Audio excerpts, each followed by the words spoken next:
This morning, a dramatic escalation of the criminal investigation into Hunter Biden, the president's son, now accused of a criminal scheme of tax fraud. A new indictment charging Biden with failing to pay his taxes on time and instead spending millions of dollars on an extravagant lifestyle. A federal jury in Los Angeles indicting Hunter Biden on 9 counts, including 3 felonies. The 56-page indictment saying Biden earned millions in income between 2016 and 2020. But the defendant spent this money on drugs, escorts, and girlfriends, luxury hotels and rental properties, exotic cars, clothing, and other items of a personal nature. In short, everything but his taxes. Prosecutors laying out a devastating portrait of Hunter Biden creating false business deductions. In one example, prosecutors alleging that Biden wired an employee money and labeled it a golf member deposit, when according to prosecutors, it was used to purchase a membership in a sex club. These latest charges all part of the investigation led by special counsel David Weiss.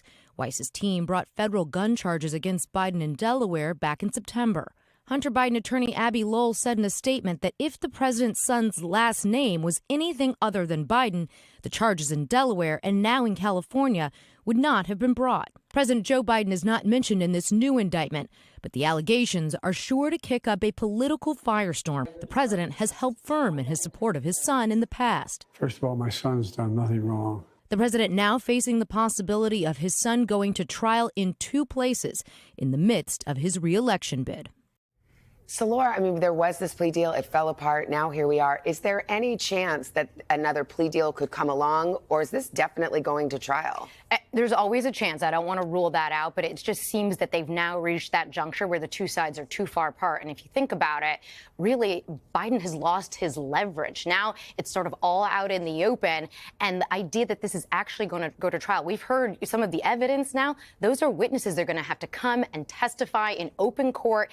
And remember, this case, obviously about tax fraud, it would be different if it was a situation where it was somebody who was broke and down on the luck. They have all this evidence of all the money that he was making. It was not as if he didn't have the money. He just didn't pay his taxes. He eventually did pay it back, but prosecutors obviously say that doesn't matter. All right. And then quickly, I mean, there's been a lot of talk about him coming to testify before Congress. He wants to do so publicly. Where does that stand? I think this now is much more complicated for him because anything he says in Congress obviously can now be used against him as well. All right, Laura, thank you.